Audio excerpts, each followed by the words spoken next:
se a gente também sai muito do que está acontecendo no mundo, será que a gente não acaba virando um pouco muito egocentrista? Depende. Não é importante, às vezes, a gente não ficar numa alienação, entender um conhecimento do que está acontecendo no mundo? Mas é o que ele Então, falou, isso muda em que é a sua vida agora. Na Então, atualidade, agora. No que você tem que fazer nos seus propósitos. é isso, eu acho que os nossos propósitos, a gente pode trabalhar neles, mas é quase impossível Quer nossa ver? mente estar 100% focada nas nossas coisas. Então aí vai sobrar tempo para pornografia, vai sobrar tempo para cobiçar a mulher alheia. E se você tirar esses tempos para fazer isso e olhar para o que está acontecendo no mundo, e entender ele, não é Depende do jeito que o você olha, né? conhecimento não é importante, igual Freud sempre então, teve eu e tal. posso te dar um exemplo desse conceito do egocentrismo. Tá. Eu era um cara extremamente egoísta e não sabia. Uhum. Eu achava que não era, porque eu faço caridade, atendo gente gratuitamente, faço caridade com as minhas filhas, eu sou mão aberta, ela que controla o dinheiro, porque eu sou muito mão aberta. Para mim, eu sou o cara ideal para o mundo, você está entendendo? No meu ponto de vista. Sim. Só que eu olhava ali, por exemplo, guerra na Ucrânia, e ficava. Quer dizer, quando você fala o egoísmo, o egocentrismo, eu estava no meu egoísmo querendo controlar aquilo. Uhum. O meu ego quer que faça do meu idealizado. Então eu idealizava o mundo e não aceitava o mundo. Uma coisa é eu sair do mundo idealizado e ver a realidade. Quando você estuda a psicanálise é uma coisa muito legal, porque é a desilusão das ilusões. A gente tem a ilusão que o mundo vai ser perfeito se o nosso político fosse melhor. Não vai ser. Você está entendendo? E a Sim. gente idealiza a política, a gente idealiza a economia, a gente idealiza e se frustra. A frustração, né? Não vejo alegria, não Uhum. tenho felicidade. Então, outro dia o Espírito Santo falou bem recentemente, alguns meses atrás, que eu estava lá voltando a me queixar, falando assim, alegria é um estado de espírito. Se você pegar as cartas de Paulo lá, em Filipenses 4, eu aprendi a viver contente, né? Tanto na pobreza quanto na fartura, tanto preso quanto está solto, porque ele foi preso, tomou chibatada, tomou um monte de coisa, e ele aprendeu a viver contente, ou seja, estado de alegria. Uhum. Então, alegria é um estado que eu decidi viver, não importa como está o mundo. Só que isso passa, né, pela graça e misericórdia, que é outro conceito muito espiritual que eu nunca entendia. O que é a graça e misericórdia? Não importa o que eu faça, se eu, o exemplo que ela deu, eu não me incomodei com a minha vizinha que entupiu a calha, tive 6 mil de prejuízo, eu fui tocando a minha vida, eu botei a casa à venda porque era hora de eu vender, porque estava vazando, não tinha conserto lá, e a coisa não tinha. Eu falei, vou vender a preço de banana. Mas vai aparecer um cara do nada, e olha que Deus falou assim, não adianta você botar como chama? Imobiliárias. Nas imobiliárias, que quem vai vender aí é o cara que cuida aí, é o porteiro. E Sim. foi ele que chegou Ele no que dia indicou. do jogo, do Do dia de jogo Brasil. do Brasil, da Copa do Mundo, cara. Bateu o cara lá, veio o cara ver o seu apartamento. Como assim? Não combinei com ninguém, mas era No meio do jogo. no meio do jogo do Brasil, cara. E do Quem vai ver nada, apartamento no meio do jogo? ele fez uma proposta, numa semana eu vendi. Então, aguardar em Deus é muito importante, né? Então, assim, mas isso é uma experiência. Por isso, quando os pastores me dizem, que dia que você se converteu aí? Aí eu falei assim, é o dia que eu ouvi vozes, é o dia que eu batizei nas águas, foi 15 de novembro de 2015, ou eu me converto todo dia. Todo dia. Todo dia eu erro, que nem essa mulher adúltera, e todo dia eu corrijo, e todo dia, Deus, graças a Deus, tenho mais um dia para corrigir. Sim. Então, essa história do Apocalipse que a gente está conversando aqui, orar e vigiar, orar para mim é uma coisa muito legal.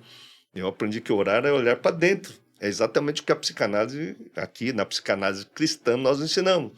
Em vez de você ficar olhando o mundo lá fora, olha para dentro de você. O que você pode melhorar dentro de você? Isso é psicanálise cristã. Oração, então, é orar, que é olhar para dentro e tomar uma outra ação. Todo dia, quando a gente vira discípulo de Jesus, e não cristão apenas, discípulo de Jesus é o discípulo que olha para dentro de si e tem tudo para corrigir aqui dentro. Eu tomo posse do meu estado mental. Então, eu decidi viver contente, não importa se a vizinha vai entupir a calha, Não importa se, como ali, se o prédio está vazando, tem que pagar 6 mil de vazamento, que é exatamente isso, que é o que Deus sempre é 666, por incrível que pareça, cara. Por que Não, será que vem desse número? Pois é, não sei, mas parece um negócio bem calculado. Interessante. É o número da besta, Outro né? dia me levaram uma grana aí que eu tive que pagar, foi 6.624. Olha, Eu nem tinha. E Nossa, 2 mais 4 era 6. Pois Pois é, Deus, mas quase pois vezes é. 6, cara. Aí eu falei, Jesus, né? Então, mas uma coisa interessante, quando você começa a ouvir muito catástrofe pelo mundo, você fala, mas eu tenho que me atualizar. Tem que tomar cuidado para não ficar queixoso, que é o que ele estava ficando. isso. E aí o que a gente aprende em psicanálise, a gente ensina isso, é que se a pessoa fica muito queixosa, ela desampara quem está do lado. Então, por exemplo, se Desampara você- quem tá do lado. Porque se você Eu só era reclama, especialista reclama, você não está em sintonia com o outro só fica ouvindo queixo. Aí um dia eu cheguei para ele e falei assim, pera, você reclama o dia inteiro ou é só quando está comigo? Parece que só reclama comigo, né? E não é. Então, prestar atenção nisso. Mas em relação a essa coisa externa, Coletiva, né? Um olhar pro coletiva, vou te coletivo. contar uma historinha. Gosto Certo. muito de historinhas. Vamos lá. Então tinha lá um cidadão humilde, morava no sítio, e aí como ele não tinha condição financeira, ele trabalhou muito para dar estudo para o filho. Aí o filho dele estudou faculdade, foi fazer pós no exterior, então ele estava morando fora do Brasil. E esse senhorzinho, na humildade dele, ele começou a vender cachorro-quente na beira da estrada. Tá? E como ele tinha uma mão boa, ele é simpático, o pessoal foi parando. E a clientela dele foi aumentando. Foi aumentando, ele foi fazendo sucesso. Então, o pessoal que sempre passava ali, parava para pegar um sanduíche, levar para casa, porque ele era bom de papo, o tempero era bom, o cachorro-quente era ótimo. Então, ele foi crescendo o negocinho dele. Então, ele foi aumentando os pedidos, tá? De pão, de salsicha, de temperos, etc. Bom, aí o filho dele chegou, veio passar as férias, e ele tinha pedido um estoque muito grande de pão, de salsicha, mas é o que ele estava... Era o fluxo dele. Tá? Ele tinha que ter isso para poder atender a clientela dele. Aí eu falei, pai, isso é absurdo, você não está vendo que o mundo está em crise? Só que o pai dele era analfabeto, né? Ele não estava vendo nada, ele estava lá na vidinha dele, com as coisinhas dele, crescendo aos poucos. Pai, isso não pode fazer, isso é absurdo, o mundo está em crise, não sei o quê. Aí ele cancelou o pedido de pão, depois cancelou o pedido de salsicha e foi cancelando. Aí o pessoal parava, aí não tinha o que ele precisava para fazer o lanche. Aí o pessoal foi parando e a clientela foi diminuindo, até que parou. Aí ele vira e fala, nossa, ainda bem que meu filho me avisou que o mundo está em crise. Nossa. Né? Então, assim, cada um vai interpretar do jeito que quiser. Mas o dele foi crescendo aos poucos, porque ele estava fazendo uma clientela ali no círculo dele. Então, conhecer essas catástrofes por aí é uma coisa interessante, lógico, faz parte do mundo, a gente não pode ser totalmente alienado.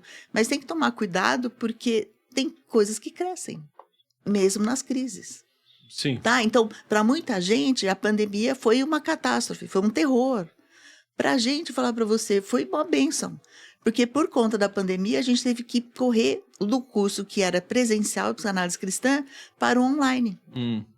E hoje a gente tem um alcance no mundo todo, a gente tem alunos pelo mundo, na Europa, nos Estados Unidos, na Ásia, né? Graças ao curso online que a pandemia favoreceu. Porque antes, quando a gente estava só no presencial, a gente nem tinha tempo, nem condição, não tinha perna para fazer algo online. Entendi. E fora que quando eu me formei, não tinha internet, eu era meio assim com coisas online. Falei, acho que o negócio não vai dar certo, não, curso online não vai dar certo. Eu falo para você, surpreendeu muito o curso online.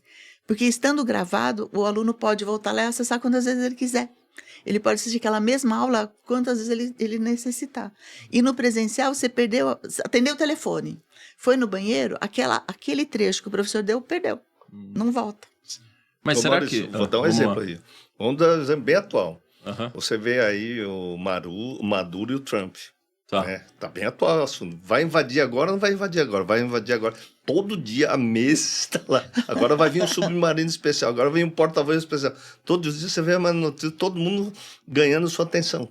Sim, Você tá é entendendo? assim mesmo. Agora E vem a Lei aumentando a Magnífica cidade. no Brasil. Você tá aqui no Brasil. Nossa, quando é que vai vir a Magnífica para não sei o quê? Agora vai vir a Magnífica para não sei o quê. Agora... Há quantos meses está assim? Você está entendendo? Na época veio a pandemia. Não, que Jesus vai voltar, que o mundo vai acabar. Agora, o Covid, não sei o quê. Todo mundo, né? Fecha aí, fecha aquilo. O que aconteceu?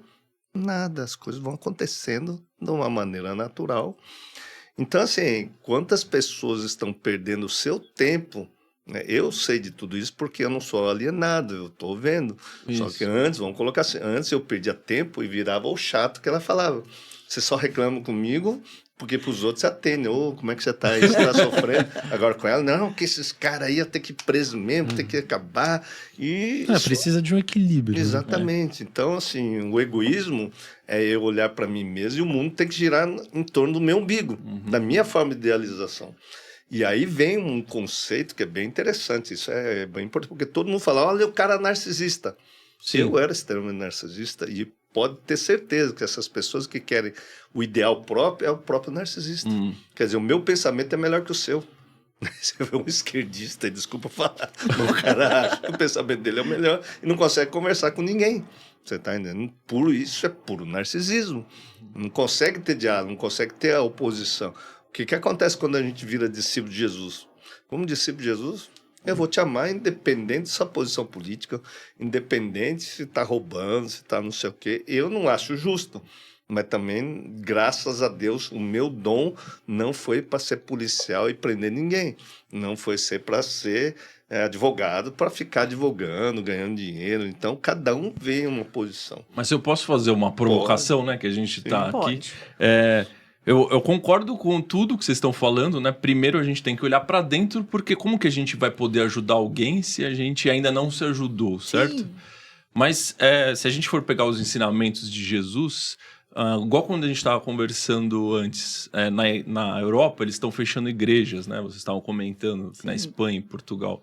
Se a gente está meio por fora disso, será que a gente não precisa de pessoas que estão trabalhando a si mesmo, mas ao mesmo tempo estão vendo o que está acontecendo no mundo, para a gente ser uma força, uma pessoa que vai lá e muda aquela situação, tenta alguma coisa? Hoje eu sinto como se a humanidade estivesse muito, o mundo é assim, o que vai fazer? Eu vou cuidar só do meu espacinho aqui e não vou fazer nada pelo coletivo.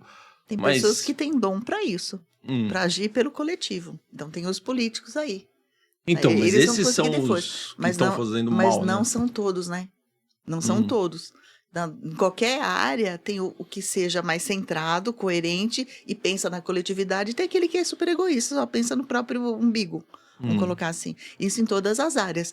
Mas, por exemplo, o meu dom não é para ir defender bandeira de nada. Exato. Defender a população, Perfeito. ser política. Tá? Agir nas leis. Meu dom não é esse. Como também não é ser advogado. Meu dom está muito em cima do que eu faço hoje, ajudar pessoas a sair de um sofrimento que está cometendo ela, está perturbando o núcleo familiar dela. Esse hoje é o meu trabalho, esse é meu dom. Tá? E Entendi. cada um vai ter o seu. Exato, então o ponto da doutora é tipo, para eu aqui que estou vendo de fora, né? Não adianta querer que todos queiram lutar. Sim. Posso dar outro exemplo também. Tem pessoas que não têm esse dom mesmo, sim. ou que não se importam. Mas, de alguma forma, eu estou contribuindo. Sim. Porque se eu ajudar pessoas a se libertarem de uma prisão mental, já vai ajudar. Aí o que tem o dom vai lá, ele vai melhorar a si mesmo, ele tem o dom e ele pode ir lá fazer alguma coisa em prol do bem. Isso. Então, mas eu vou te dar um exemplo do apóstolo Paulo. Ele foi um cara que perseguiu um monte de gente, inclusive os próprios cristãos. Depois, quando conheceu Jesus, começou o processo de transformação. Então, no começo, ele criticava um monte de gente. No final, lá em Coríntios 2, né, 2 Coríntios, ele vai falar, cara, as pessoas que eu tinha que alegrar, eu entristeci, porque ele batia forte, né? E ele ia brigando com cotovelado, com todo mundo. Seguiu em frente. Foi importante? Foi importante. Mas no final da vida, ele escreve uma coisa muito interessante, né? Que nós devemos ser carta viva. O que é isso? Carta viva, não adianta eu ficar pegando a Bíblia, você tem que mudar, que você está pecando, você vai perder a salvação. Esse tipo de discurso afasta as pessoas. Recentemente estava lá discutindo, né? Que as pessoas sugerindo que dentro do meu curso tinha um curso de teologia, né, que só está faltando um curso de teologia para completar a psicanálise cristã. E eu disse, a função da psicanálise cristã é ir para kardecista, católico, muçulmano, como a gente converteu já muçulmano junto à psicanálise cristã, depois aceitou Jesus Cristo de uma maneira brilhante. E eu perguntei uma coisa muito interessante, né, que tipo de teologia você quer que eu coloque aqui? Porque nos meus alunos aqui tem exatamente católico, protestante, presbiteriano, luterano, batista, assembleiano, pentecostal. apostólico. E aí, que tipo de teologia que você quer que eu coloque no meu curso? Porque teologia, você vai ver que hoje existe brigas, né? As pessoas criticando a igreja de parede preta. Agora tá, com tudo é louvor, virou show gospel, não sei o quê. Né? E tem aquele cara mais conservador e os próprios cristãos estão batendo de frente. Caramba. Então, quando você fala assim, você vai ter que ir lá brigar. Não, cara, eu fui agora para Portugal e Espanha, eu fui levar o amor de Jesus. Eu fui levar a esperança. E a palavra de Jesus, pode ver, se você entrar nas igrejas, pouco se prega o sermão do monte. Você fala muito José do Egito, que teve, né, prosperidade, Abraão foi rico, fulano Davi. ganhou dinheiro, né? E aí estão criando um conceito que se você é um cara rico, bem-sucedido, é porque Deus está com você. Jesus não disse nada disso. Jesus, voltando ao Sermão do Monte, ele só quer que você ame a Deus sobre todas as coisas e aprenda que Deus e o mundo espiritual é uma verdade. Né? E ao próximo assim mesmo. Tem muita gente que não se ama. Por não se amar e não produzir nada, fica criticando os outros. Ou se o meu negócio vai mal porque está tendo política ruim, desfavorável, ou porque a guerra está lá impedindo, eu vou ficar muitas coisas, mas só numa visão do mundo natural. Jesus veio trazer a verdade. Né? Eu estou falando uma coisa muito interessante, que quando ele diz eu sou o caminho, a verdade e a vida, qual é a verdade de Jesus? Você já parou para perceber que verdade é essa? O que ele queria dizer com isso? Porque a sua verdade é apenas a que vamos convencer, vão ganhar dinheiro, vão fazer cruzada, vão pegar a espada, que nem Pedro, né? Que a verdade de Pedro é pegar a espada e vão defender Jesus Cristo. Como o próprio Pedro quis defender Jesus Cristo naquela época, Jesus diz, aparta-te de mim, Satanás. Vai para trás, Satanás, sai daqui. E olha que Pedro estava com Jesus, tentando defender a vida carnal de Jesus. Então, nossa visão é muito limitada a um plano natural, com os valores e crenças, e a nossa fé é aqui. Quando Jesus diz, eu sou o caminho e a verdade em Jesus que eu descobri é que existe o reino de Deus. E ele veio implantar toda a doutrina que ele nos ensinou desde Jesus, é que existe um reino de Deus, que Deus é bondoso, Deus é amoroso, Deus é graça. Você está entendendo? Deus é um Deus de paz. Né? A ausência de Deus é que faz a guerra. Você está entendendo? Então, se eu estou em paz, você conhece um verdadeiro discípulo de Jesus, aqueles que têm amor no seu coração. Então, se eu estou aqui rindo de você, acolhendo você, por mais que você esteja perturbado, antigamente você estava perturbado, eu ficava falando mal de você, você tem que pegar e bater.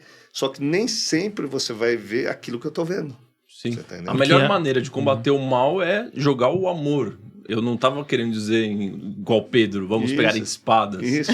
Mas vamos Sim. compartilhar a nossa visão de mundo para as pessoas. Perfeito. Porque os maus estão compartilhando a deles. Exatamente. Mas para isso, o grande problema é que as pessoas hoje, por exemplo, você vai ver que os grandes pregadores cobram 200 mil para ir pregar. Os ditos grandes aí estão cobrando 100 mil, 70 mil, 10 mil, 15 mil. Sim. Cara, eu sinceramente, eu e a Midori, nós colocamos nós como missionário. E não existe prazer maior do que falar de Deus para as pessoas que estão precisando ouvir que existe um Deus. Por exemplo, eu fui salvo porque Deus trouxe pessoas para falar de Jesus, que eu era cabeça dura. Eu não queria ouvir falar de Jesus, mas Deus trouxe um, trouxe dois, e a minha vida estava numa porcaria, não tinha outra solução. Eu falei, peraí, deixa eu conhecer Jesus. Sim.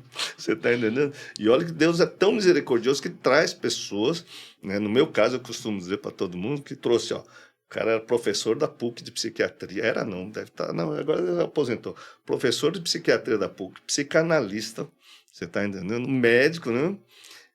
Teólogo, pastor, para falar, eu vou ouvir esse cara. Então, hoje, se eu tenho um canal grande, se eu tenho a oportunidade de vir no Limpo Podcast, de falar do mesmo Jesus que me salvou, porque eu não tinha vida, porque eu não acreditava na verdade de Jesus, que existe um reino de Deus. Quando eu olhei para Jesus, olhei para o reino de Deus e o passaporte e aprender a amar uma pessoa só que era ela, o meu casamento que está nesse livro aí se transformou num propósito não de manter uma família, mas o propósito de entrar nesse reino de Deus, que é muito diferente.